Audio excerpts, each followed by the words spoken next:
नमस्कार दोस्तों, मैं सत्येंद्र मौर्य अपने इतिहास के सीरीज को आगे बढ़ाते हुए आज फिर कुछ नए प्रश्नों के साथ उपस्थित हुआ हूँ।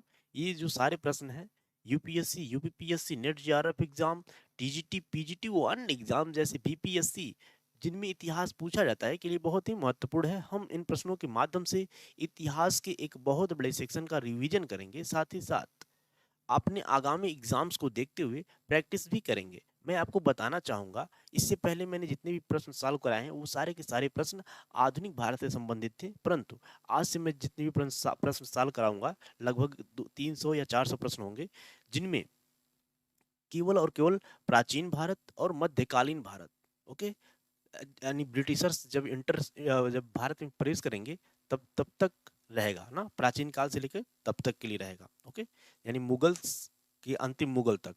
तो देखिए, तो हम आज का पहला प्रश्न सॉल्व करते हैं। प्रागैतिहासिक कालीन शैल चित्रों के संदर्भ में निम्नलिखित कथनों पर विचार कीजिए। निम्नलिखित कथनों पर विचार कीजिए। भारत में पाए गए प्राचीनतम चित्र निम्न पूरा पाषाण काल के हैं। उत्तर पूरा पाषाण कहाँ के हैं? ये निम्न पूरा पाषाण काल के ना। और उत्तर पूरा पाषाण काल के दौरान चित्रकला के अनेक विषय थे, लेकिन चित्रों का आकार अपेक्षाकृत छोटा होता था, जिनमें शिकार के दृश्यों की प्रधानता थी। मध्य पाषाण काल के चित्र विशाल जानवरों और छड़ी सदृश पतली मानव आकृतियों के रैखिक निरूपण थे। उपयुक्त कथनों में से कौन से कथन सही हैं? देखिए, जो तीन कथन दिए हुए हैं, इन तीन कथन पे आधारित चार ऑप्शंस हैं। इन चार ऑप्शन में से हमें एक केवल सही चुनना है। तो सबसे पहले इस प्रश्न को हम क्या करेंगे, इसके संबंधित जो तथ्य हैं उन तथ्यों को जानेंगे, डिस्क्राइब करेंगे, अपने उन तथ्यों के आधार पर अपने इस प्रश्न को जो चार ऑप्शन दिए हुए हैं इनमें से एक सही चुनेंगे। तो हम इसे सॉल्व करने से पहले आशा करता हूं कि आपका उपनयन संस्कार हो गया होगा। अगर आपका उपनयन संस्कार नहीं हुआ है तो हमारा ये डिजिटल उपनयन संस्कार है, जिसमें केवल लाइक करना होता है, सब्सक्राइब करना होता है, और पसंद आ जाए तो दोस्तों के पास शेयर करना होता है। तो चलिए, हम शुरू करते हैं अपने इस पहले प्रश्न को, एक एक करके तथ्यों को जानना। देखिए, मैं सबसे पहले जो प्रागैतिहासिक शब्द है, प्रागैतिहासिक शब्द को डिस्क्राइब करना चाहूंगा। देखिए, प्रागैतिहासिक शब्द का प्रयोग सर्वप्रथम डेनियल विल्सन ने किया था। किसने किया था? डेनियल विल्सन ने। याद रखिएगा इसे, डेनियल विल्सन। कब? 1851 में। देखिए, इन्होंने एक बुक लिखा था, उस बुक का बहुत ही नाम बहुत महत्वपूर्ण है, देख लीजिए। बुक का नाम है the archaeological, ARCH AEO, archaeological, ठीक है, लॉजी प्री हिस्ट्री।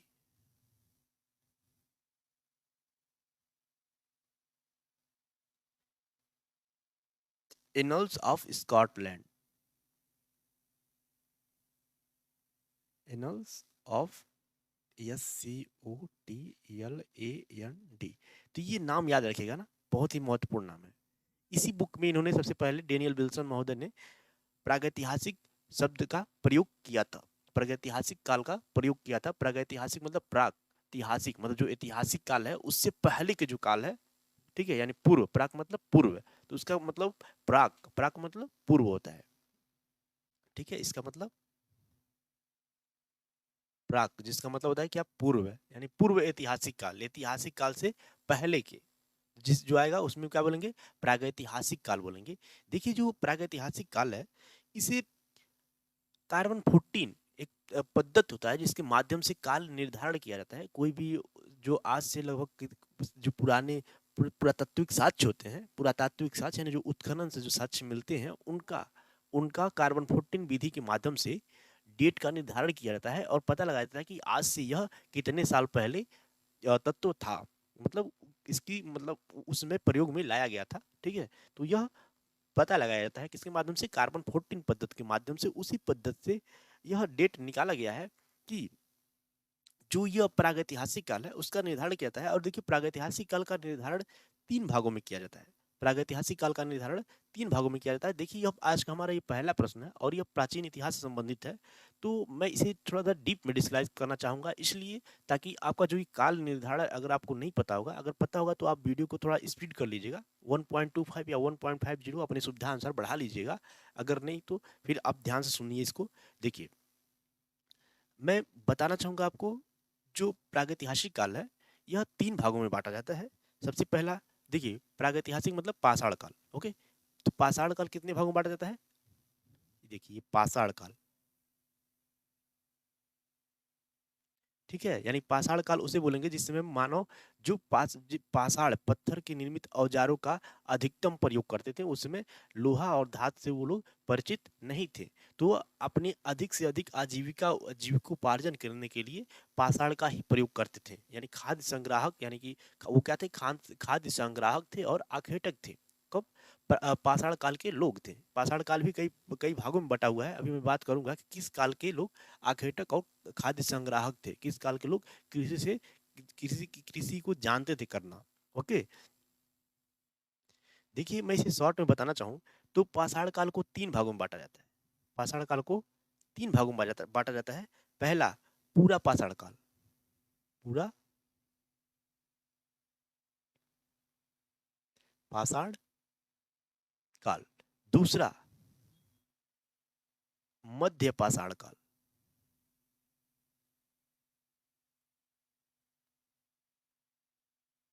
तीसरा,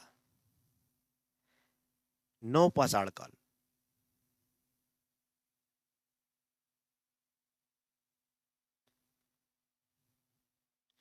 देखिए, जो इसमें काल निर्धारण है, वह काल एकदम फिक्स नहीं है कि जो डेट हम बताएंगे कि वही डेट 100% सही है। ऐसा नहीं, अलग अलग किताबों में यह वेरी करता रहता है, ठीक है? तो अब यह, हालांकि आज से लगभग हजारों साल पहले का ये डेट है, तो एकदम निश्चित डेट बता पाना यह पॉसिबल नहीं है, ठीक है? पॉसिबल नहीं है। तो पॉसिबल, कोई भी चीज़ इम्पॉसिबल नहीं होता, हालांकि पॉसिबल है, फिर परंतु निर्धारण करना उतना आई थिंक संभव नहीं है ना। देखिए, तो पहला है पूरा पाषाण काल, ये बहुत सटीक ही डेट है, ठीक है? हो सकता है कि आप अलग डेट जानते होंगे, तो आपका भी सही है और ये भी सही है। चलिए, तो पहला है, हम पूरा पाषाण काल को इसको 20,000 से लेकर के 20,000 बीसी है। बीसी जब सन शुरू हुआ था ना, 1 2 3 4 5 सन शुरू हुआ, तो आज आके 2022 हो गया है। जब सन शुरू हुआ था, यानी कि एक था, तो उससे 20,000 साल पहले ये था, ओके? यानी कि 20,000 ये प्लस 2022 ये अगर हम जोड़ देंगे यहाँ पे, ठीक है? यहाँ पे तो यानी कि 22,222 ये हो जाएगा ना, आज से उतना साल पहले। परंतु हम उतना डीप में नहीं, मैं आशा करता हूँ कि आपको ये सब जानकारियां होंगी। तो क्या हो जाएगा, 20,000 से लेकर के 10,000 बीसी तक, 10,000 बीसी तक, ठीक है? बिफोर क्राइस्ट, ओके, बीसी तक।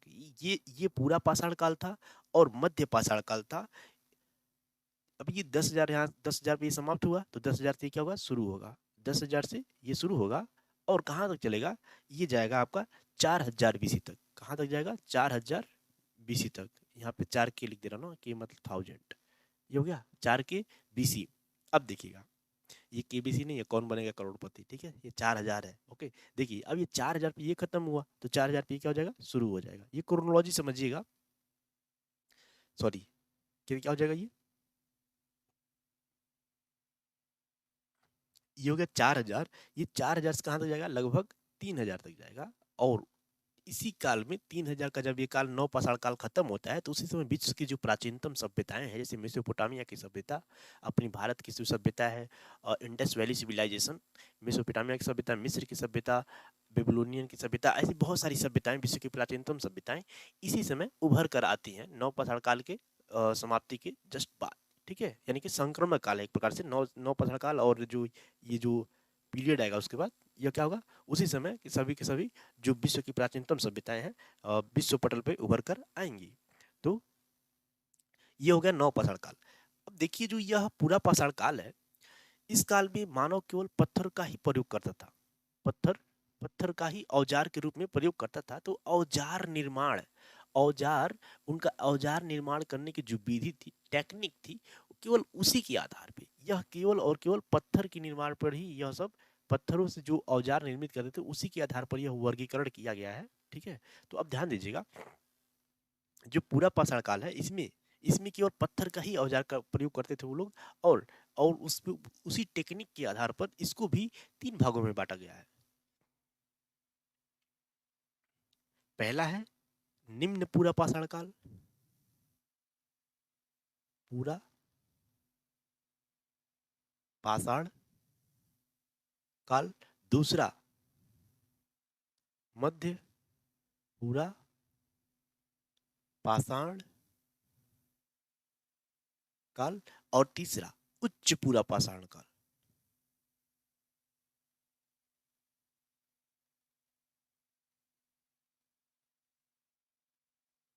अब ये कालानुक्रम जो है आप समझ गए होंगे, ये 20,000 है, अब 20,000 से लेकर के 10,000 है, उसी के बीच में ये सारे ये तीनों डेट उसमें फिक्स हो जाएंगे। मैं उतना ज़्यादा डीप में नहीं जाऊंगा। तो अब देखिए, हम आएंगे अपने अब प्रश्नों पे। अब आएंगे हम अपने प्रश्नों पे। अब आप समझ गए होंगे कि पूरा पाषाण काल कब होगा, मध्य पाषाण काल कब होगा और नव पाषाण काल कब होगा। और मैं एक बात और जानकारी के लिए बता देता हूँ, जो नव पाषाण काल है इसके बाद आ जाएगा, क्या आ जाएगा, इंडस वैली सिविलाइजेशन, सिंधु घाटी सभ्यता।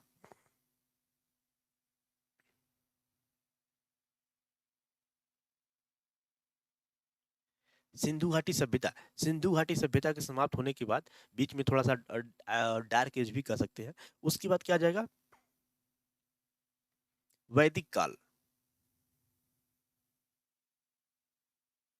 हालांकि जो सिंधु घाटी सभ्यता है इसकी और इसकी यहाँ बीच में दक्षिण भारत में क्या था, महापाषाण काल था, महापाषाण काल था ना।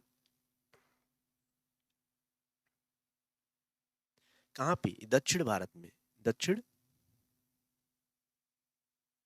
सुदूर दक्षिण भारत यानी कि तमिलनाडु वाला रीजन है वहां पे ना, कर्नाटका वाले रीजन में। तो देखिएगा यह कब है, इन दोनों के बीच में वेरी करता है इसमें ठीक है। तो ये इसी समय ना वो लोग जो शवदान शव शव शव को दफनाते थे जब लोग, तो उसको चारों तरफ पत्थर के बड़े बड़े बोल्डर से घेर देते थे। ठीक है, उसके ऊपर अलग अलग तरीके से ना, अलग अलग डिजाइन में, उसी के आधार पर इसे महापाषाण काल कहा गया है। कहाँ पे, दक्षिण भारत में ये था। और उत्तर भारत में उसमें उसके बाद वैदिक काल का उदय होगा, ऋग्वैदिक काल। जो इस ऋग्वैदिक काल आई थिंक 1500 बीसी ना, आर्याक्रम होगा। ठीक है, आर्याक्रम ऐसा माना जाता है। तो ठीक है, तो आर्याक्रम से लेकर के यह आगे चल के वैदिक काल आ जाएगा। उस तो वैदिक काल को भी 2 भागों में बांटा जाता है, ऋग्वैदिक काल और उत्तर वैदिक काल। ठीक है, तो हम अभी और आगे आते ऐसे आते जाएंगे, क्रोनोलॉजी ऐसे बढ़ती जाएगी। तो परंतु हमें उधर नहीं जाना है, मुझे बस इसी क्षेत्र में रहना है। बस मैं इस क्रोनोलॉजी को आगे बढ़ाने के लिए, जोड़ने के लिए, ताकि आपका और आगे इसे जोड़ सकें, इसके लिए मैं ये आगे बताया हूँ। तो चलिए हम अपनी इस प्रश्न का जो है प्रश्न को थोड़ा आगे बढ़ाते हैं, इसको इसको डिस्क्राइब करते हैं। देखिए, देखिए जो पूरा पाषाण काल है, उस पूरा पाषाण काल के यानी कि जो पहला था ना, पहला था जिसको तीन किसमें 20,000 से लेकर के, हम इसका जो पहला पॉइंट है उसको बताते हैं। जो पहला है देखिए, 20,000 से लेकर के कहाँ तक था, आई थिंक 4,000 तक था, क्या कितना था भूल गया मैं ना, कितने तक था, यस 10,000 तक था ना, 10,000 बीसी इतने तक था। तो इस टाइम पीरियड में जो मानव थे वो क्या थे, आखेटक थे। क्या थे, आखेटक थे। और खाद्य संग्राहक थे।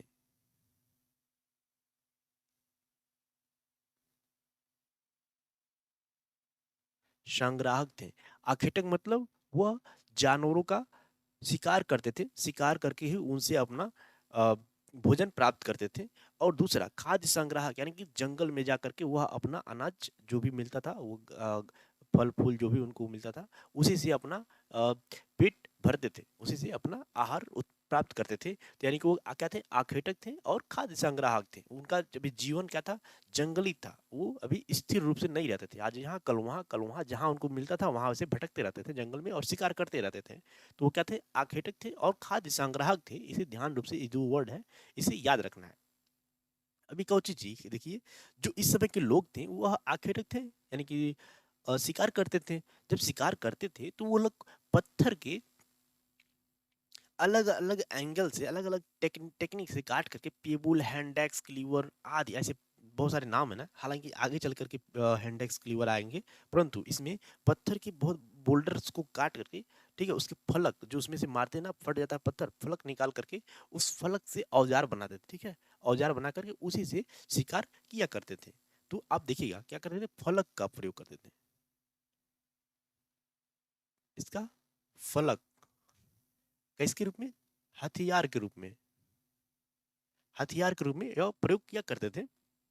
तो ध्यान दीजिएगा, यह क्या है, क्या क्या है, यह पूरा पाषाण काल है, पूरा पाषाण काल है।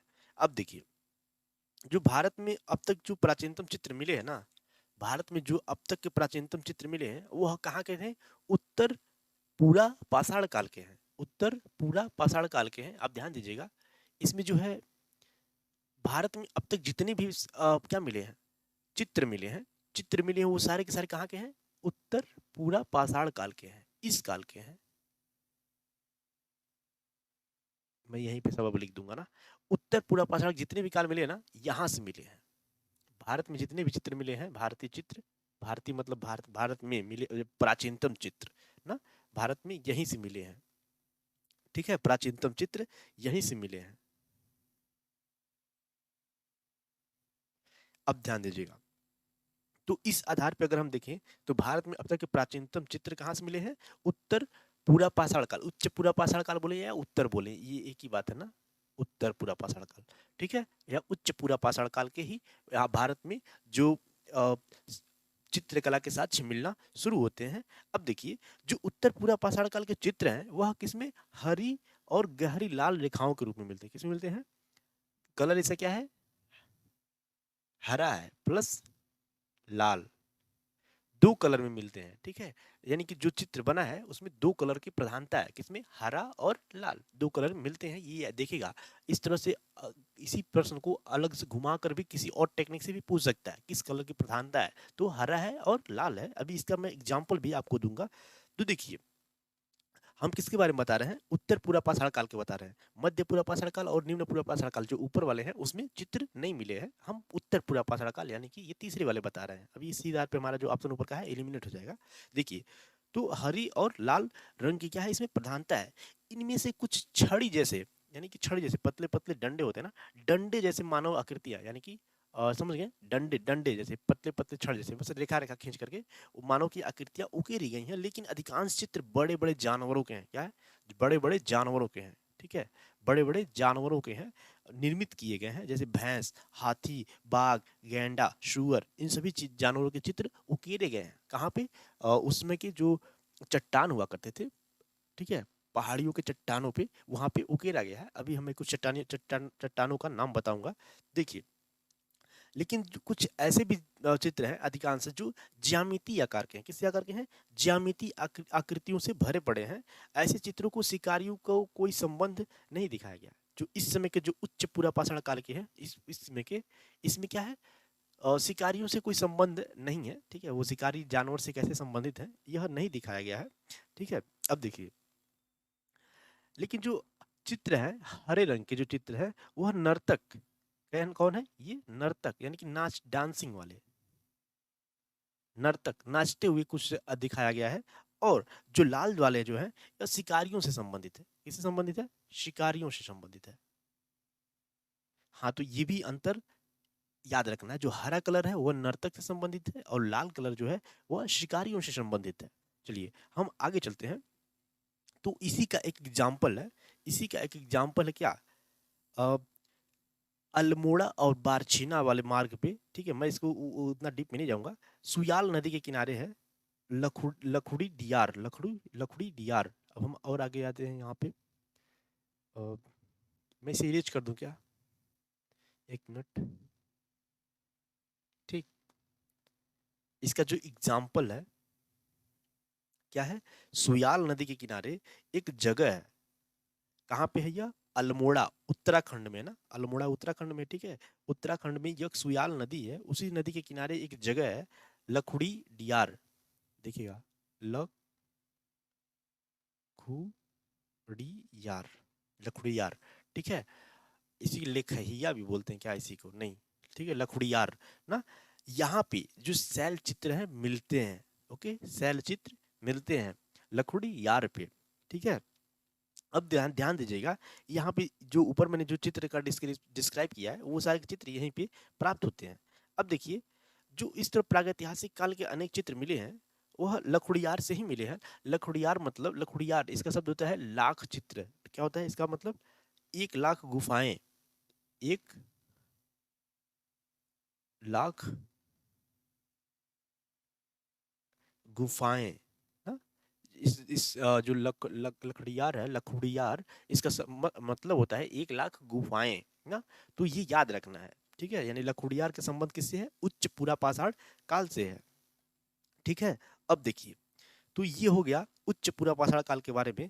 अब हम इसे अब देखते हैं, जो ये चित्र पाए जाते हैं ना, इन्हीं भी 3 श्रेणियों में बांटा जाता है। कुछ मानव चित्र हैं, कुछ पशु चित्र हैं, कुछ ज्यामितीय आकृतियां हैं, कुछ सफेद रंग के भी हैं, काले रंग के भी हैं, लाल रंगों में भी हैं, ठीक है। अनेक ऐसे बांटे जाते हैं, परंतु जिसमें हरा और लाल की क्या है? प्रधानता है। अब देखिए, इसमें मनुष्य को छड़ी जैसे दिखाया गया है, ओके, ये तो मैंने इसका डिस्क्राइब किया है। और कुछ जो पशु है वो लंबे थुथुन, थुथुन वाले, जो नाक वाला पोर्शन होता है ना, थुथुन, जैसे सुअर का होता है आगे वाला, थुथुन वाला जानवर है, ठीक है। और लोमड़ी है, कई रंगों वाली छिपकली है। ये याद रखना है, कई रंगों वाली छिपकली है ना।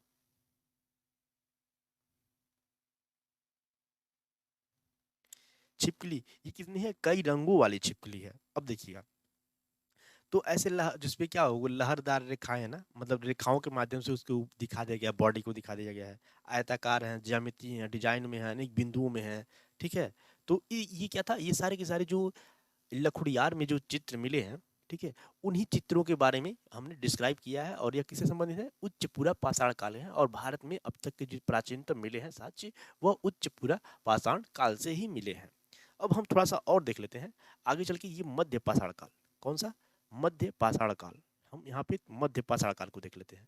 यहाँ पे उच्च पूरा पाषाण काल को देखा, हम यहाँ मध्य पाषाण काल को देख लेते हैं। देखिए, मध्य पाषाण काल के दौरान विषयों की संख्या कई गुना बढ़ गई। अभी देखिए, यहाँ पे गैप आ गया ना, कुछ समय के क्या हो गया? गैप आ गया। और इसमें एक प्रकार से क्या होगा? ट्रांजिशन फेज था, इसमें कुछ बदलाव आया, विकास हुआ, ठीक है, डेवलपमेंट हुआ, जिसमें अब जो मानव थे वो अलग अलग, ठीक है, वो अपने जो उनके प्रयोग था उसको, उसमें वृद्धि हो गई और टेक्निकल वृद्धि हो गई। तो उनकी संख्या क्या हुई? बढ़ गई। तो मगर जो इसमें जो विषयों की संख्या क्या हुई? बढ़ गई, जिसमें चित्रों का आकार छोटा हो गया। यानी कि चित्रों का आकार छोटा हो गया। हो सकता है उनके पास टेक्निक आ गया होगा ऐसा बनाने के लिए, वो लोग छोटा छोटा चित्र में ही उतना बड़े चित्र को दर्शा देते होंगे, ठीक है। तो चित्रों की संख्या क्या हो गई? छोटा हो गया, चित्र छोटा हो गया। और क्या हुई? उनका जो विषय था वो बढ़ गया, यानी कि अधिक से अधिक अब मटेरियल का प्रयोग करने लगे। आकार छोटा हो गया, शिकार के दृश्यों को प्रमुखता मिली। इसमें जो इसमें शिकारी हालांकि दिखाया गया लाल रंग से, परंतु उसमें ज्यादा नहीं थे, परंतु शिकारी, लेकिन इसमें शिकारियों की संख्या क्या हुई? प्रमुखता हो गई। शिकारी, शिकारियों के आकार को प्रमुखता दी गई, उनको ज्यादा से ज्यादा बनाया गया। अब देखिए, जो शिकार के दृश्य थे उनमें लोगों को समूह बनाकर, यानी कि एक जानवर है और उसको कई लोग मिलकर के घेर करके उसका शिकार कर रहे हैं। तो ऐसे शिकार क्या कर रहे थे लोग? घेर करके, यानी समूह में कर रहे थे। कैसे कर रहे थे? अब सामूहिक हो गए, यानी इसका मतलब ये हो गया कि अब वो लोग क्या हो गए? एक समूह में रहने लगे, यानी एक पर से क्या हो गए। और इसे जैसे बनता है ना, अपना एक जन, अलग से अपना एक समूह बना करके शिकार किया करते थे, ठीक है। सुरक्षा के मद्देनजर या जैसे भी हो, तो कांटेदार भाले का प्रयोग करने लगे। अब भाला कैसा था? कांटेदार प्रयोग करने लगे। नोकदार डंडे का प्रयोग करने लगे। तीर कमान लेकर जानवरों की मारने की कोशिश कर रहे हैं। ये सारे के सारे किसमें दिख रहा है? चित्र में दिख रहा है ना। अभी आएगा भीम बेटका, आई थिंक भीम बेटका यहीं से रिलेटेड होगा ना, भीम बेटका। देखिए, तो के जानवरों को पकड़ने का भी कोशिश कर रहे हैं। अब यहाँ ये तो सही है। आगे चलकर कुछ आदिमानव ने ना जाल फंदे लेकर भी चलने लगे, यानी कि गड्ढे गड्ढे में खोद के फंसाने का ऐसा भी दिखाया गया है उस चित्र में, ऐसा भी अंकन किया गया है। देखिए, कुछ चित्रों में मनुष्य को सुंदर कपड़ों में सजा हुआ, कुछ को मुखौटे पहने हुए भी दर्शाया गया है। कुछ चित्रों में हाथी, जंगली बाघ, ठीक है, शेर, सुअर, बारहसिंगा, हिरण, तेंदुआ, चीता, गैंडा, मछली, मेंढक, छिपकली, गिलहरी जैसे छोटे छोटे जानवर, पक्षियों को भी दिखाया गया है। और ये सारे के सारे चित्र कहाँ से मिले हैं? भीमबेटका। बहुत ही फेमस है ना। अच्छा ये क्या थे, ये सारे के सारे शैल चित्र थे ना, ये गुफा में निर्मित है, कहाँ पे, प्राकृतिक गुफा में है,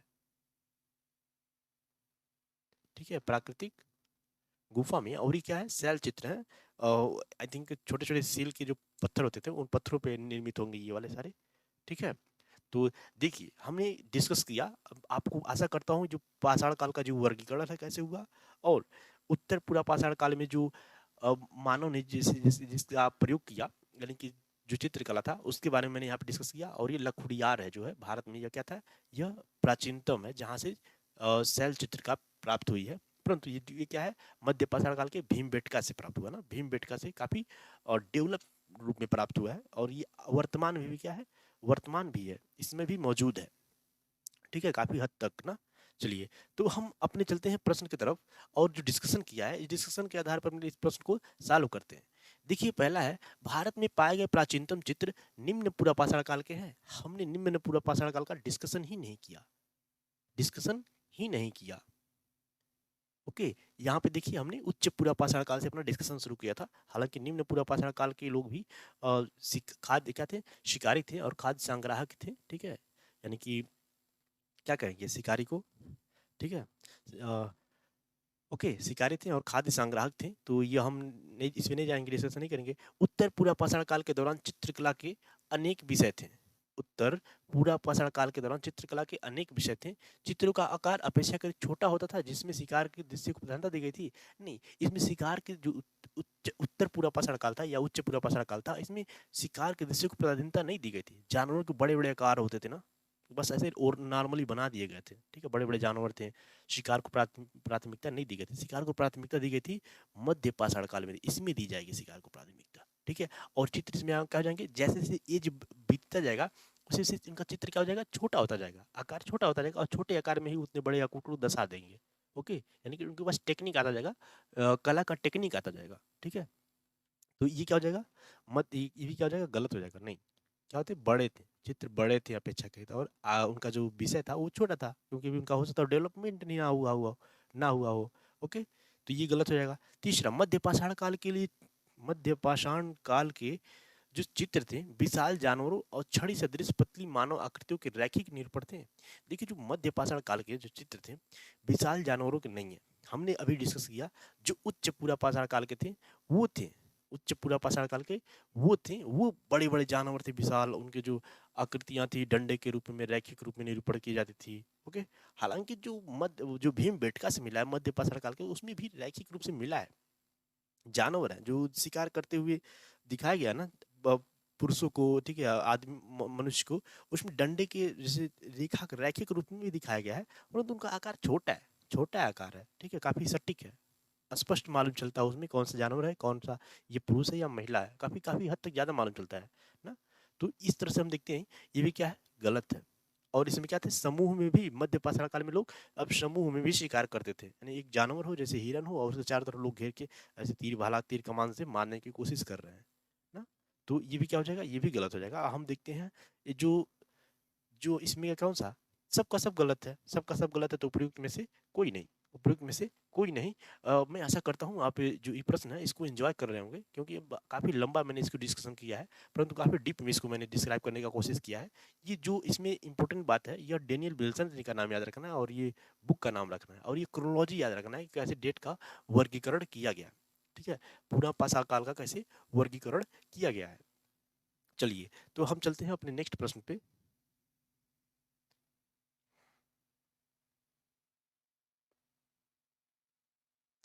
देखिए अगला प्रश्न हमारा है, गुप्त काल के दौरान व्यापार और अर्थव्यवस्था, किस पे, व्यापार और अर्थव्यवस्था ना, व्यापार और अर्थव्यवस्था के संदर्भ में निम्नलिखित कथनों पर विचार कीजिए। प्राचीन भारत में गुप्तों ने सर्वाधिक संख्या में स्वर्ण सिक्के जारी किए, सर्वाधिक संख्या में स्वर्ण सिक्के जारी किए। गुप्त काल में लंबी दूरी की व्यापार में वृद्धि हुई। इस काल में एक पुरोहित जमींदार वर्ग का उदय हुआ, ध्यान दीजिएगा। ओके, तो ये तीन कथन है और फिर चार ऑप्शन है, फिर उसी तरह से हम जो पुराना हमारा जो टेक्निक है, पहले कथन को जाने, कथन से संबंधित जो तथ्य हैं, तथ्यों को जानेंगे, उन तथ्यों के आधार पर फिर अपने प्रश्न का जवाब देंगे। तो फिर चलिए शुरू करते हैं तथ्यों को एक एक करके डिस्क्राइब करना। देखिए, मैं बताना चाहूंगा, जो गुप्त काल है ना, गुप्त काल इसे स्वर्ण काल के रूप में भी जाना जाता है। किसके रूप में? स्वर्ण काल।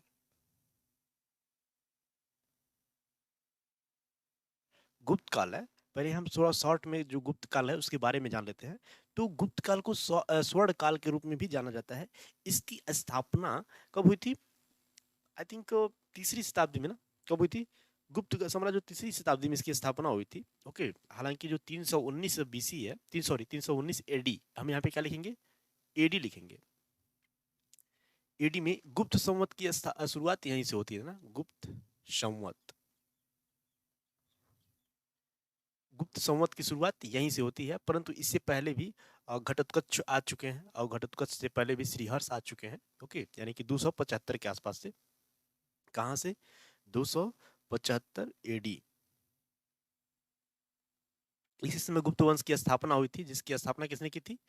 श्रीहर्ष ने की थी, सॉरी, श्रीगुप्त ने की थी। श्री गुप्त ने किया था, ठीक है, श्री गुप्त ने किया था। इसके बाद आ जाएंगे घटोत्कच आ जाएंगे, फिर ठीक है, ऐसे चंद्रगुप्त प्रथम आ जाएंगे, फिर चंद्रगुप्त प्रथम, और उसके बाद समुद्रगुप्त, फिर चंद्रगुप्त द्वितीय, ऐसे करके फिर कुमारगुप्त, ऐसे आते रहेंगे ना।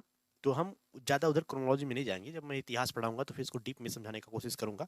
परंतु देखिए, तो इसी समय एक बहुत ही महत्वपूर्ण चाइना की यात्री आए थे, चाइनीज यात्री, ठीक है, वो थे फाहियान। फाहियान किसके काल में आए थे? चंद्रगुप्त गुप्त द्वितीय के काल में आए थे। कौन आए थे? फाहियान। बहुत ही फेमस पर्सनालिटी है इतिहास में, फाहियान, ठीक है ना। ह्वेनसांग किसी काल में आएंगे? और ह्वेनसांग आएंगे किसी काल में आएंगे बताइए? थानेश्वर का जो वर्धन वंश रहता है, उस वर्धन वंश के एक शासक थे, हर्षवर्धन। किसी काल में आएंगे? हर्षवर्धन, यहाँ पे ध्यान रखना है। ह्वेन शांग किसी काल में आएंगे? या हर्षवर्धन के काल में आएंगे? हर्षवर्धन के काल में आएंगे, परंतु ये क्या है? फाहियान है ये, और यह उससे पहले आ चुके हैं, हर्षवर्धन से पहले आ चुके हैं चंद्रगुप्त द्वितीय के दरबार में। तो ये जो उस समय का गुप्त काल था, गुप्त इरा था, उसके बारे में बहुत ही डीप में डिस्क्राइब करते हैं ना, फाहियान। ओके, अब देखिए, तो इन्हीं की विवरण से ही गुप्त काल के बारे में जानकारी मिलती है। तो हम इसी के आधार पे जो अपना इनके जो तथ्य है जो इनसे प्राप्त होते हैं, उसके आधार पे डिस्कस करते हैं। देखिए, जो प्राचीन भारत में गुप्तों ने सर्वाधिक स्वर्ण के सिक्के जारी किए, ठीक है, ये कथन क्या है? सही है। अब हम देखते हैं, जिन्हें उनके शिलालेखों में क्या बोला गया है? दिनार बोला गया है। क्या बोला गया है? हम पहले कथन के बारे में बात करते हैं। दिनार, स्वर्ण सिक्कों को क्या बोला गया है? दिनार, और चांदी के सिक्कों को रूपक कहा जाएगा ना। तो देखिए, स्वर्ण सिक्कों को क्या बोला गया है?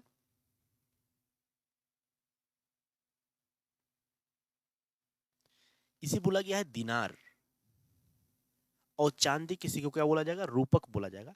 परंतु देखिए, तो किसमें बोला गया? शिलालेख, जो उस समय के जो शिलालेख मिलते हैं, उन सभी शिलालेखों में स्वर्ण सिक्कों का बहुत ही जिक्र मिलता है, जिसमें उन्हें दिनार कहा गया है। अब देखिए, इन सिक्कों में गुप्त राजाओं के स्पष्ट रूप से चित्र मिलते हैं, स्पष्ट रूप से चित्रण मिलता है। ओके, धनुर्धारी प्रकार, ठीक है, अश्वधारी प्रकार, ओके, अश्वधारी प्रकार, धनुधारी प्रकार, ऐसे बहुत सारे प्रकार मिलते हैं ना, बहुत प्रकार के सिक्के उन्होंने जारी किए थे। ओके, देखिए, अश्वमेध यज्ञ प्रकार भी मिलता है एक अलग से।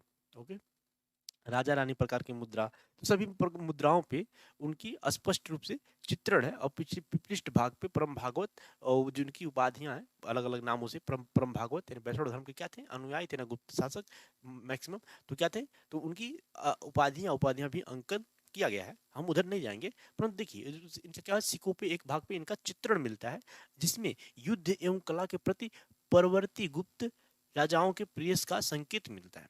ओके, प्रेम का संकेत मिलता है किसमें? युद्ध एवं कला के प्रति, युद्ध एवं कला के प्रति उनके सिक्कों से संकेत मिलता है। तो हम जानते हैं कि क्या है, स्वर्ण काल के जो स्वर्ण सिक्के हैं इसमें सबसे ज्यादा मिलते हैं, इसीलिए इस काल को स्वर्ण काल भी कहा जाता है। स्वर्ण काल भी कहा जाता है किसमें, भारत के इतिहास में गुप्त काल को स्वर्ण काल के रूप में भी जाना जाता है, और मंदिर स्थापत्य कला आज भी इसमें इसी समय विकसित हुआ था। ओके, चलिए तो हम अपने दूसरे कथन पर चलते हैं। देखिए दूसरा कथन में जो है कुछ उसके बारे में डिस्कस करना चाहें तो हम एक बार देख लेते हैं फिर क्या प्रश्न है। ओके, तो ये पहला क्या हो जाएगा, पहला सही हो जाएगा। इसमें बोला गया है कि गुप्तों ने सर्वाधिक संख्या में स्वर्ण सिक्के जारी किए। दूसरा, गुप्त काल में लंबी दूरी की व्यापक व्यापार में क्या हुई, वृद्धि हुई। गुप्त काल में लंबी दूरी के कारण वृद्धि हुई, देखते हैं। देखिए जो आरंभिक काल की तुलना में ना गुप्त काल में लंबी दूरी के व्यापार में गिरावट हुई। जो आरंभ में गुप्त काल था, ठीक है, जब गुप्त श्रीगुप्त ने उसकी स्थापना की, तो श्रीगुप्त तो अभी क्या थे, वो किसी के दबाव में थे, ठीक है ना, वो राजा राजा थे, महाराजा नहीं थे, ठीक है, राजा थे, यानी कि उनका क्षेत्र लिमिट में था। तो उसके बाद जब समुद्रगुप्त आता है, समुद्रगुप्त बाद में आके जो उसका जो क्षेत्र रहता है काफी विस्तृत रहता है, तो उस समय तो लंबी लंबी दूरियां हुई, व्यापार हुआ। शुरुआत में थोड़ा कम रहा, लेकिन जो ये है समुद्रगुप्त, उसके काल में काफी विस्तृत हो गया। परंतु उसके बाद चंद्रगुप्त द्वितीय काल में भी काफी अच्छा खासा रहा, कुमारगुप्त काल में भी अच्छा खासा रहा, स्कंदगुप्त काल में भी अच्छा खासा रहा। परंतु उसके बाद जितनी भी परवर्ती गुप्त आते रहेंगे उनका क्षेत्र सीमित होता जाएगा, सीमित होता जाएगा, और पतन हो जाएगा। तब वह गुप्त काल में इनकी जो लंबी लंबी दूरियों का व्यापार है घट जाता है, यानी कि गिरावट हो जाती है। ओके, तो 550 ईस्वी तक भारत का पूर्वी रोमन साम्राज्य के साथ कुछ व्यापार होता था, ठीक है, जब काफी विस्तृत था भारत ये गुप्त साम्राज्य, जिसमें भारत इस साम्राज्य के लिए रेशम का निर्यात करता था, ठीक है, रेशम का निर्यात करता था। हमें क्या पूछा गया है कि गिरावट हुई, गुप्त काल दूरी में व्यापार में वृद्धि हुई, नहीं वृद्धि नहीं हुई लंबी दूरी में, लेकिन गिरावट उसमें हुई, धीरे धीरे क्या हो गई, गिरावट हो गई ना। इससे पहले काफी ज्यादा विस्तृत था ये, पाकिस्तान, अफगानिस्तान और काफी ईरान तक, इधर इस एरिया में भी काफी ज्यादा फैला हुआ था। जब मौर्य वंश था, तब मौर्य वंश था तो उस समय वो क्या था, अपने चरम पे भी पहुंच गया था, अपनी काफी हाई लेवल पे व्यापार हुआ करता था उस समय। परंतु अब जाके गुप्त काल में इसका पतन होना शुरू हो जाएगा। देखिए, तो आसपास के जो पूर्वी रोमन साम्राज्य के लोगों ने चीन की रेशम से उत्पादन की कला सीख ली थी। उन्होंने चीन की जो लोग थे रेशम का उत्पादन करते थे, उनसे कला सीख ली थी, और इसी समय एक वो था ना, रेशम का व्यापार करने के लिए एक सिल्क रोड, कहो क्या था, सिल्क रोड का काफी ज्यादा डेवलप हो गया ना, silk road. Okay, silk route काफी ज्यादा डेवलप हो गया, जो भारत में नहीं, जब भारत में ये सिल्क रूट नहीं है, ठीक है, भारत के जस्ट ऊपर है। वहाँ ये जम्मू कश्मीर के ऊपर वाले रीजन में कौन सा, किर्गिस्तान है ना, किर्गिस्तान का जाकिस्तान, उज्बेकिस्तान, जो सेंट्रल एशियन कंट्रीज हैं, उन कंट्रीज से होकर यह सिल्क रूट गुजरता है। चाइना से होकर के सिल्क रूट से जाकर टर्की होकर के ऐसे गुजरता है ना, काफी लंबा चौड़ा वो सिल्क रूट है। ओके, देखिए, तो वहां से जो जो ये लोग थे, कौन लोग, रोमन साम्राज्य के लोग थे, उन लोगों ने रेशम बनाना सीख लिया था, जिससे भारत के निर्यात व्यापार में प्रतिकूल प्रभाव पड़ा, यानी कि जो भारत का जो निर्यात था यहाँ से जो जाता था, और उसमें गिरावट हुई, क्या हुई, गिरावट हुई। तो इस आधार पे इसमें क्या हुआ, दूसरे में बारे में हम जिक्र करें तो इसमें गिरावट हुई, क्या हुई, गिरावट हुई, और ना कि वृद्धि हुई। तो दूसरा क्या हो जाएगा, गलत हो जाएगा। असली एक बार एक और दो के आधार पे हम देखते हैं कौन सही हो जाए ना। पहला देखिए सही है, पहला इसमें भी है, इसमें भी है, और इसमें भी है ना। दूसरा क्या है, गलत है, दूसरा इसमें है और इसमें है, तो ये सही नहीं होगा और ये नहीं सही होगा, ये दोनों में से कोई सही एक हो सकता है। तीसरा हम देखते हैं, इस काल में एक पुरोहित जमींदार वर्ग का उदय हुआ, पुरोहित जमींदार वर्ग का उदय हुआ। देखिए इसी काल में ना, गुप्त काल में ही जमींदारी प्रथा का काफी ज्यादा विस्तार हुआ, साथ ही साथ जो ये और भी एक वर्ग है ना, जिसे क्या बोलते हैं,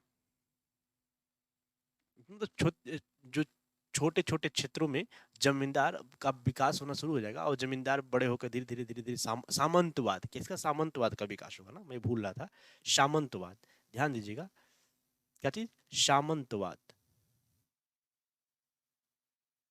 सामंतवाद का काफी विकास होगा इसमें ना। ये वही लोग हैं जो जमींदार वर्ग हैं, धीरे धीरे विकसित होकर एक अपना वो छोटे छोटे राजा बनेंगे, फिर राजा बन के एक बड़े राजा बनने की चेष्टा करेंगे, और अपने में ही लड़ने मरने लगेंगे ना। अपने में ही लड़ने मरने लगेंगे। ठीक है, तो जमींदार वर्ग का क्या हुआ, उदय हुआ, या सामंतवाद का उदय हुआ। अब ध्यान दीजिएगा, गुप्त काल की एक महत्वपूर्ण घटना है ना, क्या था, सामंतवाद का उदय, यानी कि जो ये जमींदार वर्ग का उदय, ये गुप्त काल की एक अनोखी घटना है, ठीक है, महत्वपूर्ण घटना है। स्थानीय किसानों की कीमत पर पुरोहित जमींदारों की एक वर्ग का उदय हुआ। ओके, स्थानीय किसानों की कीमत पर, यानी उसकी स्थानीय कीमत है, स्थानीय किसान है, उन्हीं लोगों से कुछ उसी वर्ग से वो ये लोग उत्पन्न हुए थे, उन्हीं का शोषण कर करके। ठीक है, देखिए, तो पुरोहितों को दिए गए जो भूमि अनुदान ने अनेक अकृष्ट भूमियों को कृषि के अधीन ला दिया, लेकिन इन लाभार्थियों को आदिवासी किसानों पर ऊपर से अधिरूपित किया गया था ना। देखिए, जो पुरोहित को जो भूमि दान दिए जाते थे, मतलब भूमि दान दिए जाते थे, उस तरह से अकृष्ट भूमियों को कृषि के अधीन ला दिया गया ना। अकृष्ट मतलब जो उपजाऊ नहीं था, ठीक है, जिसमें उपजाऊ नहीं था, वैसे से भूमियां इन लोगों को अनुदान मिली जाती थी, और ये लोग कृषकों के ऊपर थोप देते थे। कृषकों के ऊपर क्या करते थे, थोप देते थे। लेकिन इसका जो वर्डन पड़ता था, कृषक वर्ग पे पड़ता था। वो लोग जब एक तो लगान भी ज्यादा हाई लेते थे, और कृषक वर्ग इससे उत्पादन भी करवाते थे जबरदस्ती, तो इससे उनका पतन होता था कृषि वर्ग का, और जमींदार इसका उनका शोषण करते थे। ओके, शोषण करते थे। तो इस तरह से जमींदार वर्ग का उदय हुआ, और धीरे धीरे ये अपना साम्राज्य विस्तृत करने लगे ना, अपना स्थापित करने लगेंगे। ओके, तो ये सामंतवाद का क्या हुआ यहाँ पे, उदय हुआ। यस, तीसरा क्या है, सही है। तो इस आधार पे हम देखते हैं पहला और तीसरा क्या है, सही है। पहला और तीसरा सही है, तो हम ऑप्शन सी के साथ जाएंगे, ऑप्शन सी के साथ जाएंगे। और इस तरह से हमारा ये दूसरा क्वेश्चन है सही हुआ। हम चलते हैं अपने नेक्स्ट प्रश्न की तरफ। देखिए, मैं आज केवल एक पीडीएफ में केवल एक प्रश्न लिया हूं, ताकि ज्यादा से ज्यादा लिखने का मुझे स्पेस मिले, जगह मिले। देखिए, निम्नलिखित युग्मों पर विचार कीजिए। यहाँ पे कुछ शासक के नाम दिए हुए हैं और उनकी उत्पत्ति दी गई है, उत्पत्ति ना। तो उसमें हमें क्या बताना है, वो उपर्युक्त कथनों युग्मों में कौन से सही सुमेलित हैं। देखिए, शक, अच्छा, चेर, तमिलकम। अच्छा ठीक है, ये ना, ये उनका वो क्षेत्र का नाम दिया हुआ है, जैसे मध्य एशिया, पश्चिम भारत, चेर, तमिलकम में, यानी कहाँ पे उनकी उत्पत्ति हुई थी, वो उस क्षेत्र का नाम दिया हुआ है। हमें बताना है कि कौन सही है, कौन गलत है। चलिए देखिए, सॉरी, इसमें से कौन सुमेलित है, हमें ये बताना ना, सही गलत नहीं है। तो चलिए हम एक एक करके जो तीनों नाम है, इन तीनों नाम से संबंधित जो स्थान है, उन स्थान को भी हम देखते हैं। ठीक है, फिर उसके बाद कथन तथ्यों के आधार पर फिर इस प्रश्न को सॉल्व करेंगे। देखिए, जो ये चेर है ना, चेर, अगर हम भारत का जो सुदूर का अगर नक्शा बनाए, तो कुछ ऐसा होगा ना, क्या होगा, कुछ ऐसा होगा। ठीक, इसमें क्या होगा, यहाँ पे होगा श्रीलंका। ओके, ये हो गया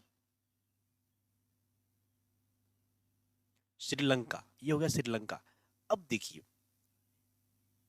कुछ ऐसा मैं अगर चित्र बनाऊं, ठीक, तो यहाँ पे हो जाएंगे चोल,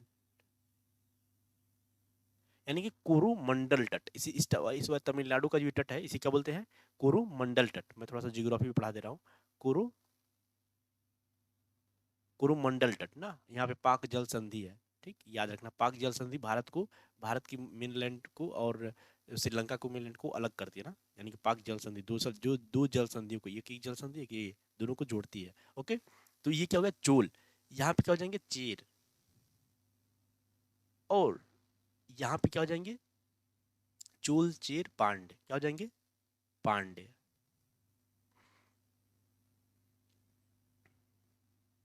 ये क्या हो गए, पांड्य हो गए यहाँ पे। अब ध्यान दीजिएगा, ये जो रीजन है, ये तमिलनाडु का है, ये आंध्र प्रदेश, और ये कुछ केरला का रीजन है। केरला वाला काफी विस्तृत था, तो उसमें से कुछ रीजन ये है ना। तो ये चेर केरला वाले रीजन में थे, इसे क्या बोलते हैं, मालाबार। क्या बोलते हैं, मालाबार तट, मालाबार तट। चलिए इसे हम जियोग्राफी में बताएंगे कि इसकी मालाबार तट किसे बोलते हैं, उत्कल तट किसे बोलते हैं, कोंकण तट किसे बोलते हैं, कन्नड़ तट किसे बोलते हैं, इसको हम जियोग्राफी में बताएंगे। देखिए, ये हो गया चेर।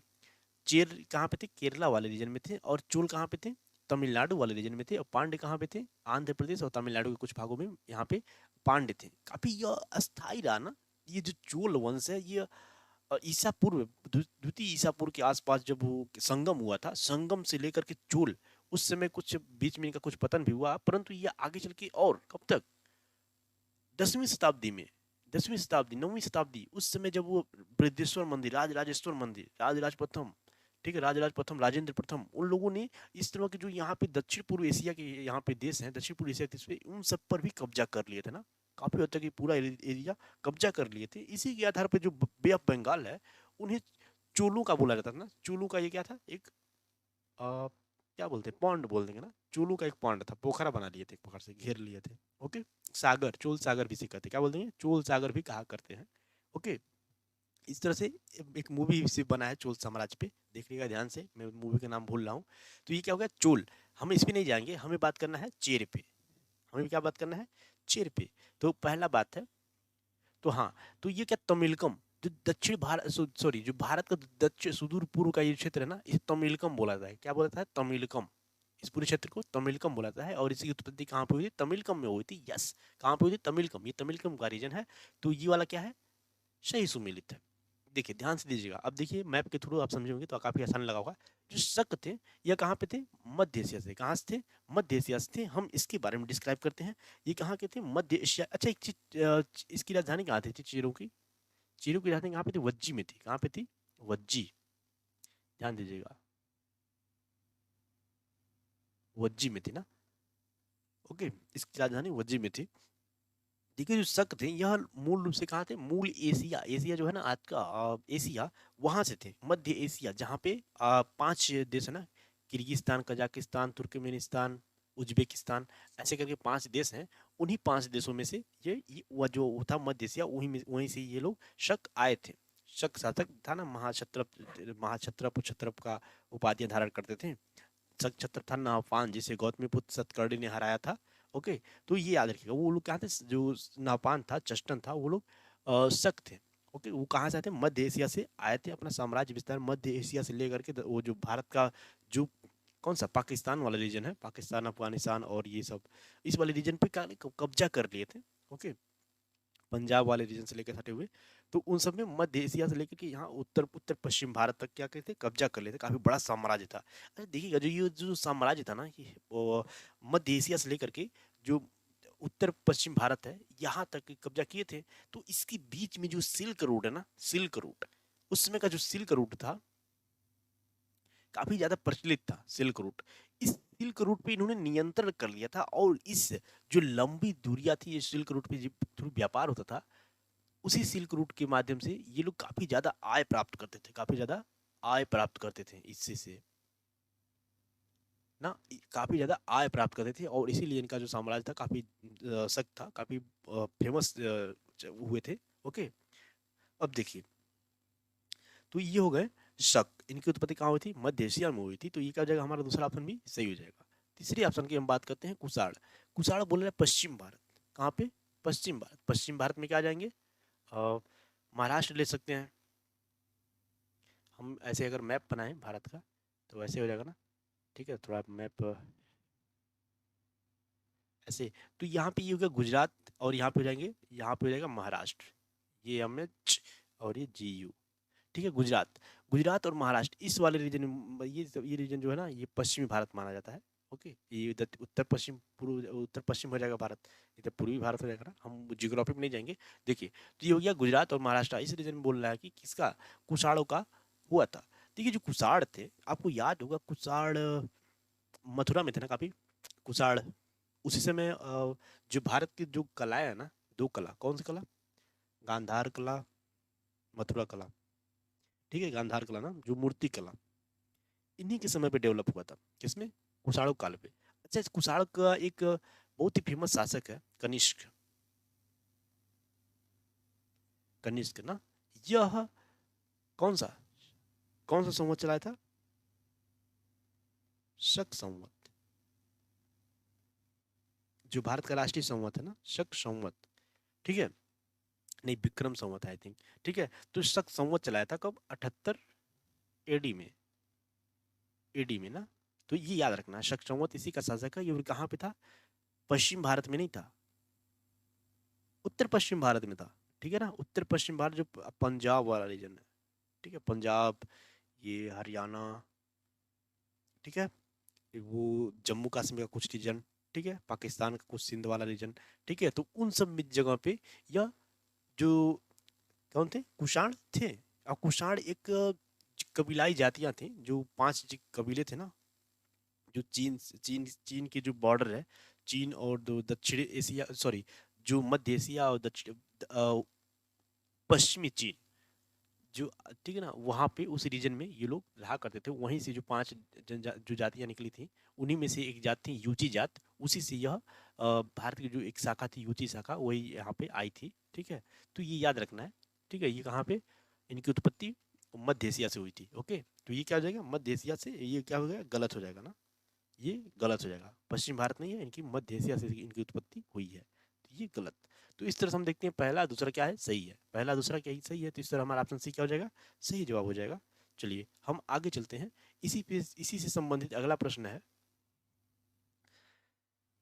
देखिए हमारा अगला प्रश्न, नागर शैली, द्रविड़ शैली, वेसर शैली, सॉरी, नागर शैली के मंदिर में प्रवेश के समय दृश्य मंदिर स्थापत्य कला के निम्नलिखित घटकों में से कौन सही क्रम है। देखिए हम आपको इसमें मंदिर वास्तुकला बता रहे हैं, हालांकि मैंने एमए में मंदिर वास्तुकला पढ़ा हुआ है।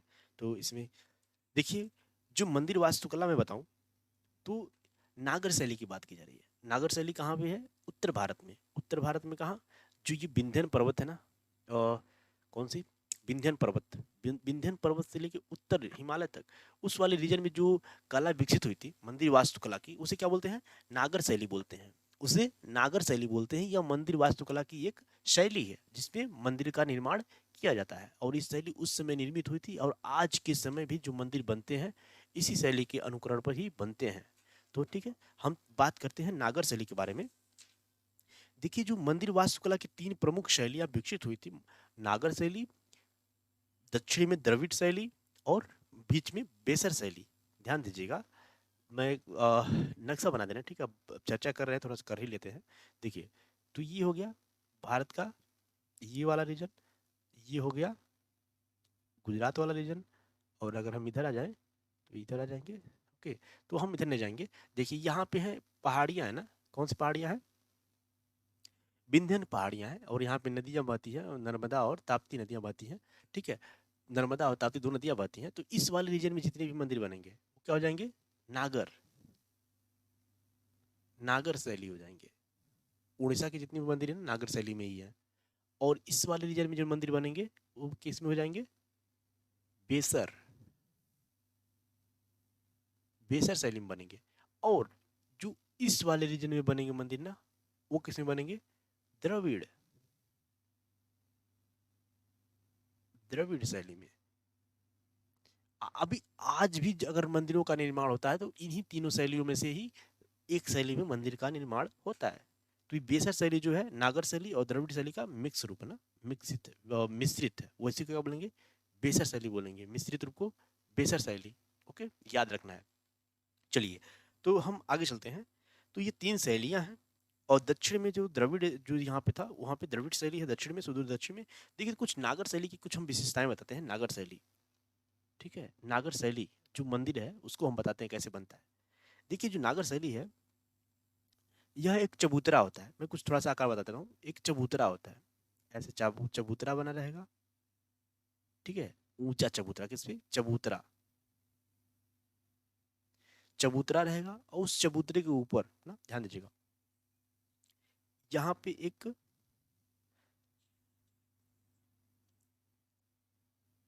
यहाँ पे एक ऐसे ऊंचाई तक ऐसे जाएगा मंदिर, और फिर ऐसे ऐसे आ जाएगा। ठीक है, यहाँ पे एक ऐसे छतनुमा रहेगा। ठीक है, फिर ऐसे आ जाएगा, और ये कहाँ पे, एक शीर्ष पे जाके मिल जाएगा। और यहाँ पे क्या रहेगा, एक ऐसे गोल सा आमलक, क्या रहेगा, आमलक। अब ध्यान दीजिएगा, जो इसके ऊपर वाला ऐसे झंडा लगा होता है ना, झंडा, इसे क्या बोलेंगे, एक झंडा लगा होता है, या तो यहाँ पे कलश रखा होता है, इसे क्या बोलेंगे, कलश,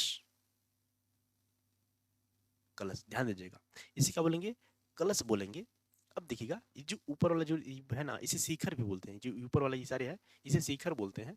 परंतु ये जो उठा हुआ, जो ऐसे टेढ़ा सा ऐसे उठा ऊपर जाकर मिलता है, बोलता है, ठीक है, इसे क्या बोलेंगे, विमान, विमान। ठीक है, तो ये क्या है, हम किसके बारे में बात कर रहे हैं, नागर शैली के बारे में बात कर रहे हैं। और ये क्या है, बड़ा सा चबूतरा है, बड़ा सा चबूतरा है। ध्यान दीजिएगा। तो ये क्या है, बड़ा सा चबूतरा है। देखिए चबूतरा ये बन गया। अब देखिए जब ये चबूतरा है तो इसमें यहाँ पे ये क्या है, गर्भगृह है। ये क्या है, गर्भगृह। गर्भगृह है, यहाँ पे गर्भगृह है, और यहाँ पे देवता की मूर्ति या जो भी हमारा जो सबसे क्या होता है, पाक होता है, उसको हम यहाँ पे रखते हैं, या लिंग हो या कुछ भी हो, शंकर भगवान जो भी मूर्ति हो, हम यहाँ पे उसको रखते हैं। ओके, अब यहाँ पे गेट लगा होता है। अब एक चीज देखिए, अब हालांकि भगवान के यहाँ पे रखे हुए हैं, तो उनकी पूजन अर्चन करने के लिए एक जगह भी तो होना चाहिए जहाँ पे लोग क्या हो, आए और उसमें उपस्थित होकर के भगवान का पूजन अर्चन करें। परंतु देखिए इसके चारों तरफ ऐसे ना गोल गोल चक्कर लगाने के लिए, यानी कि प्रदक्षिणा पत्र, इसे क्या बोलेंगे, प्रदक्षिणा पत्र, ये अंदर ही होता था। कहाँ पे होता था, अंदर ही होता था। इसको मैं नहीं लिखूंगा, ठीक है। ये जो ये छत है ना, इसका छत उस छत के अंदर रहता है, ठीक है, कहीं कहीं बाहर भी रहता है। ओके, देखिए ध्यान से।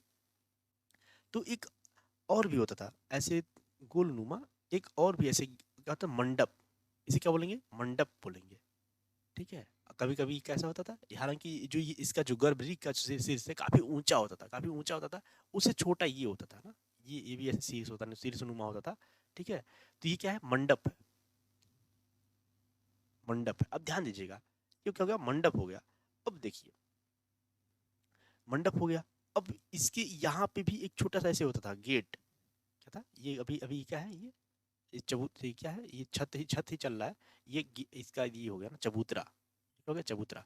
अब देखिए यहाँ पे आएंगे, यहाँ पे क्या हो जाएगा, ये क्या हो गया, अर्ध मंडप, ठीक है, इसे अर्ध मंडप बोलेंगे, ठीक है। मंडप, अर्ध मंडप, अर्ध मंडप इसे भी बोलते हैं, ठीक है। अर्ध मंडप जो गेट होता है उसी को बोलते हैं अर्ध मंडप। अब ध्यान दीजिएगा, अब हमसे पूछा क्या गया है, गर्भगृह, मंडप और अंतराल, गर्भगृह, मंडप और अंतराल। तो इसमें से सबसे पहले अगर हम प्रवेश करेंगे, क्या दिखाई देगा, सबसे पहले क्या दिखाई देगा, हमसे यही पूछा गया है।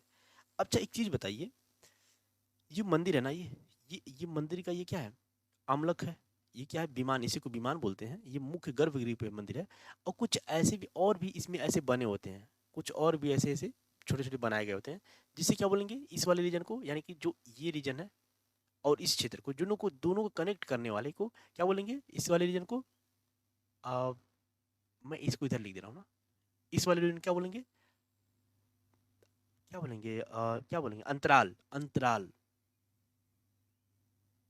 ठीक है, अंतराल बोलेंगे इस वाले रीजन को। तो ध्यान रखना है, अगर हम मंदिर में प्रवेश कर रहे हैं तो सबसे पहले हमें क्या दिखाई देगा, हमसे ये पूछा गया है। इस घटकों में से सही क्रम लगाइए। सबसे पहले दृश्य मंदिर स्थापत्य की जो सबसे पहले दिखाई देगा उसको लगाना है। तो आप ध्यान दीजिए, यहाँ पे ऐसे सीढ़ी नुमा बना रहता था ना, सीढ़ी, हमें अब अगर हम यहाँ से चढ़ चढ़ रहे हैं तो सबसे पहले हमें क्या दिखाई देगा, सबसे पहले बताइए, मंडप दिखाई देगा। जो ये मंडप है ना, अगर यहाँ पर अर्ध मंडप है तो अर्ध मंडप दिखाई देगा, नहीं तो मंडप दिखाई देगा। क्या दिखाई देगा, सबसे पहले मंडप दिखाई देगा। हमें इसमें से चुनना है, अगर अर्ध मंडप इसमें से तो सबसे पहले उसको चुनते हैं, यानी कि मंडप दिया तो सबसे पहले मंडप दिखाई देगा। फिर हम और अंदर जाएंगे, और अंदर जाएंगे तो यहाँ पे क्या दिखाई देगा, अंतराल दिखाई देगा, अंतराल क्या दिखाई देगा, फिर उसके बाद अंतराल, और लास्ट में क्या दिखाई देगा, गर्भगृह। गर्भगृह यहाँ सबसे नीचे होता है, और गर्भगृह ये वाला ना, परंतु हमें अब से ऐसे जा रहे हैं तो ठीक है। तो क्या हो जाएगा, गर्भगृह। अब काफी आसानी से आप इसे बता सकते थे, काफी आसानी से, क्योंकि मान लीजिए आपके सामने चित्र भी है, तो चित्र के माध्यम से आप इसे बता सकते थे, इसका जवाब दे सकते हैं। तो ये हो गया, सबसे पहले मंडप दिखाई देगा, फिर अंतराल, फिर गर्भगृह, ये हो गया, ठीक है, मंडप, अंतराल, गर्भगृह।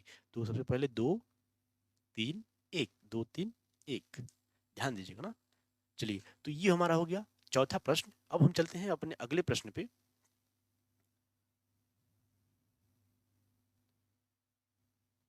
देखिए जो हमारा अगला प्रश्न है, ये हड़प्पा काल है ना, हड़प्पा काल कैसे बोलते हैं, सरस्वती सिंधु सभ्यता, एक नया नया नाम चल गया इसका, ठीक है, अब नया नाम चलन में है। तो सरस्वती सिंधु सभ्यता इसे बोलते हैं, और हड़प्पा सभ्यता भी बोलते हैं, साथ ही साथ इंडस वैली सिविलाइजेशन इंग्लिश में बोलते हैं। सिंधु घाटी सभ्यता भी इसे बोलते हैं, क्योंकि ये सिंधु नदी है जो है, उसी नदी के बेसिन में यह सभ्यता विकसित हुई थी। ठीक है, यह भारत की सबसे प्राचीनतम सभ्यता है ना, अब तक की सबसे प्राचीनतम सभ्यता। हो सकता हो कि आगे चल करके जब उत्खनन कार्य किया जाए तो इससे पूर्व भी कुछ सभ्यताएं आ सकती हैं प्रकाश में, परंतु अब तक जितनी भी सभ्यताएं ना उनमें से यह भारत की प्राचीनतम सभ्यता है, हड़प्पा सभ्यता। ठीक है, चलिए तो हम हड़प्पा सभ्यता के बारे में बात करते हैं। हड़प्पा काल के दौरान विभिन्न स्थानों शिल्प उत्पादन, क्या चीज, शिल्प उत्पादन हेतु अधिप्राप्त कच्चे माल के संदर्भ में निम्नलिखित युग्मों पर विचार कीजिए।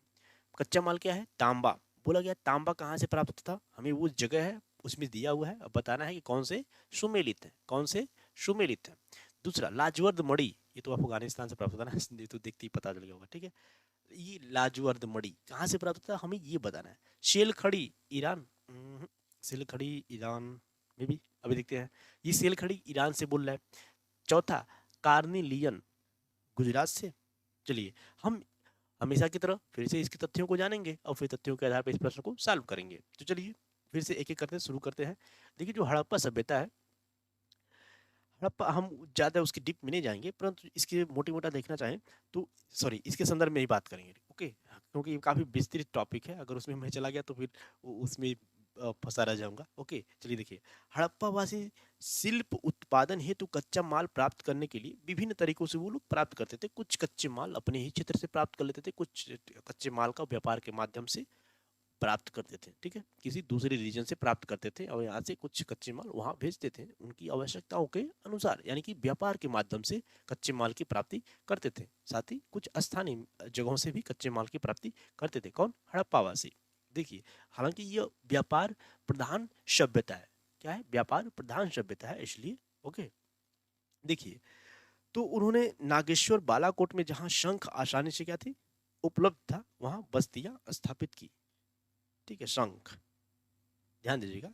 तो कहाँ है, नागेश्वर बालाकोट, ये कहाँ पे है, आई थिंक पाकिस्तान में है ना बालाकोट, जहाँ पे अभी भारत में स्ट्राइक किया गया था।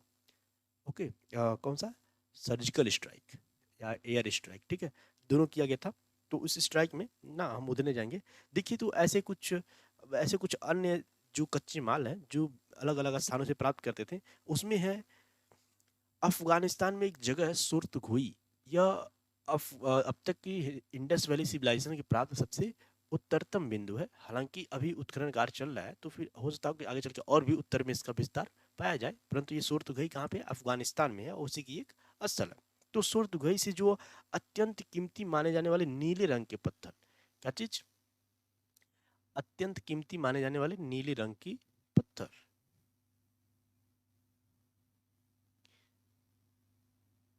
पत्थर क्या चीज है, कहां से, सुर्तगुई, सुर्त सुर्त गई। ठीक है, यहां से नीले रंग की पत्थर प्राप्त करते थे, जिसे लाजवर्द बोला था। क्या बोला था, लाजवर्द।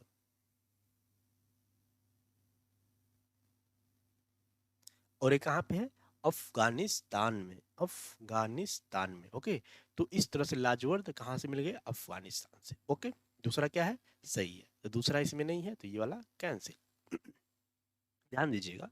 चलिए हम अगले चलते हैं। जी कि जो लोथल था उस समय गुजरात में, कहाँ पे था, गुजरात में क्या था, लोथल। हम अगले अगले बिंदु पे आ जाते हैं सीधे, लोथल।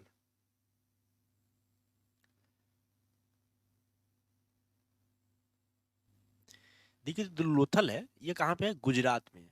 कहाँ पे, गुजरात में क्या था, पोर्ट था, बंदरगाह था ना, गुजरात पोर्ट। ठीक है, ये क्या था, बंदरगाह था, जहाँ से एक गोदीवाड़ा प्राप्त की गई है। ठीक है, गोदीवाड़ा याद रखना है। और भी बहुत कुछ मिलता है, जैसे लोमड़ी की कथा भी मिलती है ना, चालाक लोमड़ी की कथा कहाँ से मिली, लोथल से ही मिली है। ठीक है, ये प्रश्न तो इस बार यूपी पीसीएस में पूछा गया था कि चालाक लोमड़ी की कथा कहाँ से मिलती है, तो उसमें लोथल भी ऑप्शन था, ये वाला सही हो जाएगा। चलिए, तो यहाँ से लोथल से क्या मिलती है, कार्निलियन, क्या मिलती है यहाँ से, carnelian, carnelian. Okay, carnelian, Gujarat में भड़ौच भी हमारा स्थान है ना, वहीं से मिलता है। ठीक है, सेल खड़ी, जो सेल खड़ी है ना, इसमें से और सेल खड़ी कहाँ पे है, तो ये क्या हो जाएगा, ये सही हो जाएगा ना। अब हम किसके बारे में बात करेंगे, सेल खड़ी के बारे में। देखिए जो सेल खड़ी है सेल खड़ी जो है यह राजस्थान एवं उत्तरी गुजरात से, कहां से? सेल खड़ी।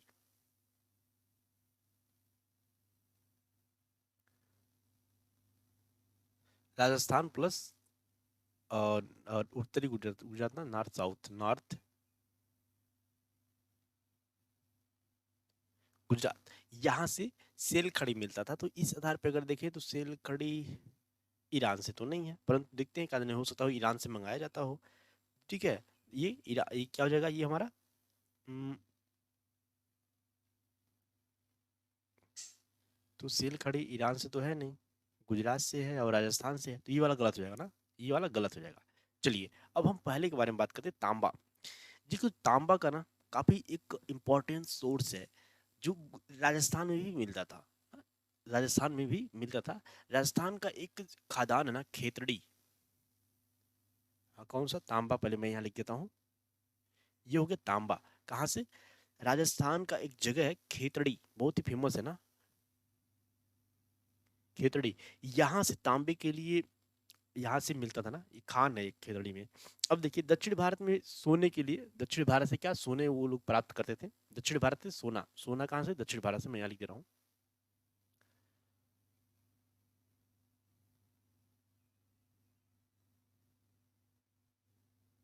देखिए जो हमारे लिए इंपॉर्टेंट है, तांबे के बारे में बात ही करते हैं।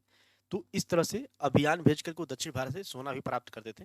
देखिए इन अभियानों के माध्यम से स्थानीय समुदायों के साथ संपर्क स्थापित किया जाता था, उनकी संस्कृति से संबंधित मृद भांड, ठीक है, और जो पुरावस्तुएं हैं उन सबको प्राप्त करते थे। सेल खड़ी के बहुत सारे सूक्ष्म मन के भी प्राप्त हुए हैं, उनके जो मान लीजिए वहाँ दक्षिण भारत है और अन्य जो सभ्यताएं हैं वहाँ से प्राप्त हुई हैं। देखिए और हम उधर नहीं जाएंगे। तो ये क्या हो गया हमारा तांबा, तांबा कहाँ से मिलता था? खेतड़ी। ये खेतड़ी कहाँ है? राजस्थान में है, राजस्थान में एक खान है, खान बोले तो जहाँ से उत्खनन किया जाता है खेतड़ी ना, तो ये क्या चाहिए? गलत हो जाएगा। ओके, गलत हो जाएगा। तो इस तरह से हमारा देखते हैं जो ऑप्शन है, हमसे पूछा गया कौन सा सही सुमेलित है, कौन सा सही सुमेलित है। तो हमारा ऑप्शन सुमेलित है 2 और 4, 2 और 4, ऑप्शन सी। ऑप्शन सी क्या है? सही है। चलिए हम अपने अगले प्रश्न पे चलते हैं।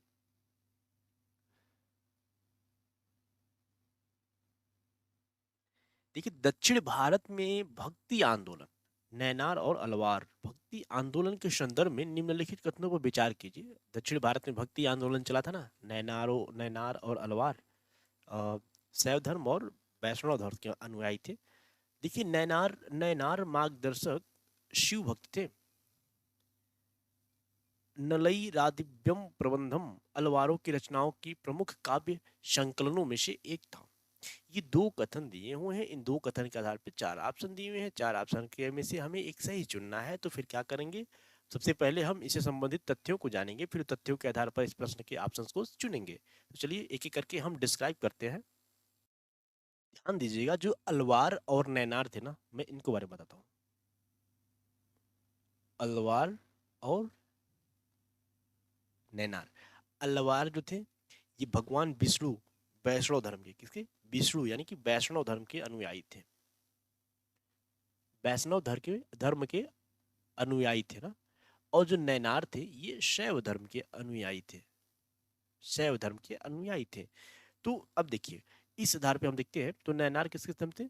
शिव धर्म के अनुयायी थे, यस, शैव धर्म के अनुयायी थे। इसको हम याद भी रख सकते हैं, नए नए नए नए नए नयन, नयन नयन होता है ना, नयन किसके होते हैं? आंख भगवान के होते हैं, किसके? शिव भगवान के होते हैं। तो इस तरह से नयन, नय, तो इसे हम नयन में देख लेंगे, नयन से शैव धर्म, शैव के शिव भगवान के 3 आंख होता है ना, तो नयन यहाँ से आ जाएगा। अलवार, बाकी जब ये नहीं होगा तो ये वाला वैष्णव धर्म हो जाएगा। ओके, तो नयनार शैव धर्म से हो गया, तो पहला क्या हो जाएगा? सही हो जाएगा। दूसरा नलई रादिव्यम प्रबंधम, नलई रादिव्यम प्रबंधम अलवारों की रचनाओं के प्रमुख काव्य संकलनों में से एक था। ध्यान दीजिएगा, देखिए जो अलवार और नयनार संत थे, भक्त थे, वो भक्ति आंदोलन के उसमें के ये केंद्र बिंदु थे, दक्षिण भारत में यही केंद्र बिंदु थे। इन्होंने ही भक्ति आंदोलन का एक प्रकार से सुचारू रूप से आगे बढ़ाया। देखिए तो वे जो उनके संत थे नैनार और अलवार, वो लोग एक स्थान से दूसरे स्थान पे भ्रमण करते थे, और भ्रमण करने में उन लोगों ने वहाँ की स्थानीय भाषा, कौन सी? तमिल, तमिल, याद आया ना आपको, इसीलिए उस क्षेत्र को तमिलकम भी कहा जाता है। ठीक है, तमिल। तमिल में ही क्या करते हैं, अपने इष्ट देवता की, इष्ट देवता जो उनके मुख्य आराध्य देवता होते थे, इष्ट देवता, ठीक है, यही यही लोग होते थे ना इष्ट देवता। जो इष्ट देवता थे उनकी जो क्या करते थे, भजन स्तुति किया करते थे, किस माध्यम से, तमिल के माध्यम से। दूसरा, अब जब वो लोग संचरण करते थे एक स्थान दूसरे स्थान पे, जब वो लोग जाया करते थे, आवागमन करते थे, तो अपनी यात्राओं के दौरान अलवार और नैनार संतों ने कुछ पावन स्थलों पे, जहां जहां उनको लगता था कुछ पावन स्थल है, सॉरी स्थल है, उन स्थलों पे निवास करते थे और उसके उसी जगह पे अपनी इष्ट देवता की आराधना किया करते थे। और वह जो जहाँ पे निवास किया करते थे, जहाँ पे आराधना किया करते थे, उस बहुत ही महत्वपूर्ण हो जाता था उस बिंदु पे, और उसी बिंदु पे आगे चल करके मंदिरों का निर्माण किया जाता था। जितने भी मंदिर निर्माण किए गए हैं वो उस समय अलवारों और नैनार जो संत थे उन्हीं के कुछ समय के लिए वहाँ पे ठहरते थे और वहाँ पे वो लोग पूजन अर्चन करते थे। तो ध्यान दीजिएगा, उन पावन स्थलों पे ही बहुत सारे बड़े बड़े मंदिरों का निर्माण किया गया आगे चल करके। तो आगे चल के वो क्या होंगे, तीर्थ स्थल के रूप में विकसित हो जाएंगे। तीर्थ स्थल के रूप में वो जो पॉइंट है वो क्या हो जाएंगे, विकसित हो जाएंगे। और देखिए, जो अलवार और नैनार संत थे, उन लोगों ने जो वेद थे, और कौन से, ऋग्वेद, यजुर्वेद, सामवेद, अथर्ववेद, जो चार वेद थे, इन वेदों के इंपॉर्टेंस को समझते हुए इन लोगों ने खुद की अपनी एक रचनाएं लिखी, जिसका नाम था, जिसका नाम क्या था, ये नाम था ना, नलई रा दिव्यम प्रबंधम। ठीक है, ये नलई, जी मैं लिख नहीं रहा हूँ, ठीक है, ये नलई रापि दिव्यम प्रबंधम, इसकी रचना की किसने किया, अलवार और नैनार संतों ने रचना किया। ठीक है, बता करके मतलब इस परंपरा को बहुत महत्वपूर्ण बता करके जो पुस्तक है, जो रचना है, इसको मतलब वेदों इतना महत्वपूर्ण बताया, जो रचना है इसको कहा कि वेदों इतना, जो वेद है, चार वेद है, उससे भी उतना ही महत्वपूर्ण ये भी है, ताकि इसका इंपोर्टेंस बढ़ जाए, लोग इसको ज्यादा से ज्यादा फॉलो करें, पढ़ें, अध्ययन करें। ठीक है, इसकी इसीलिए उन्होंने इसे वेदों इतना महत्वपूर्ण बताया। और यह तमिल वेद के रूप में इसका एक नाम बोला, उपनाम दिया, तमिल वेद। क्या बोला गया, तमिल वेद। ठीक है, जो चार वेद थे उतना ही इंपॉर्टेंट दिया गया। पांचवा वेद भी कहा जाता है क्या इसे, ठीक है, मैं भूल रहा हूँ इसके बारे में। तो ये क्या है, नलई रादिव्यम प्रबंधम, तो यह हो गया तमिल वेद, इसे कहा जाता है। और इसे चारों वेदों इतना महत्वपूर्ण बताया गया, और इसे जो वेदों इतना महत्व बताकर इसे इसको महत्व दिया गया। तो देखिए, आज का जो प्रश्न हमने डिस्क्राइब किया है काफ़ी इंटरेस्टिंग था। अगर आप पढ़े होंगे एंशियंट हिस्ट्री तो काफ़ी अच्छे समझे होंगे, अगर नहीं समझे होंगे तो नया था तो फिर भी, परंतु जो प्रश्न है प्रैक्टिस करने के लिए हमने काफ़ी अच्छा डिस्क्राइब किया है। तो देखिए, नलई दिव्यम रचनाओं के जो था ना, काव्य संकलनों में से एक था, अलवारों की काव्य रचनाओं में से एक था ना। यस, क्या है, सही है। ठीक है, ये क्या है, सही है। हम आगे चलते हैं। तो इसमें हालांकि अलवार और नैनार सबका इसमें था ना प्रमुख, तो रचना अलवार भी होंगे, नैनार दोनों होंगे।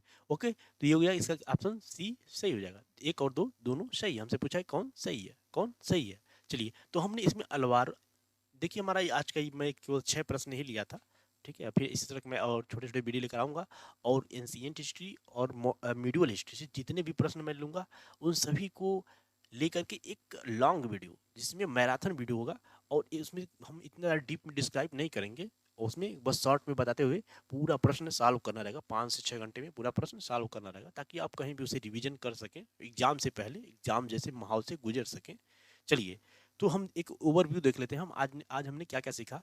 तो हमने सीखा, क्या सीखा, नैनार अलवार के बारे में जाना, ये जो नलई दिव्यम प्रबंधम है, इस बुक का नाम याद रखना है, इसे क्या बोलते हैं, तमिल तमिल ग्रंथ है, ये किस किस में है, तमिल वेद भी इसे कहते हैं। पांचवा वेद का भी संज्ञा इसी को दिया जाता है ना, याद रखिएगा। दूसरा, हमने ये तांबा, लाजवर, सेलखड़ी, कार्निलियल जो अलग अलग स्थानों से प्राप्त होते हैं उनके बारे में जिक्र किया, हड़प्पा सभ्यता के ना जो स्थल है।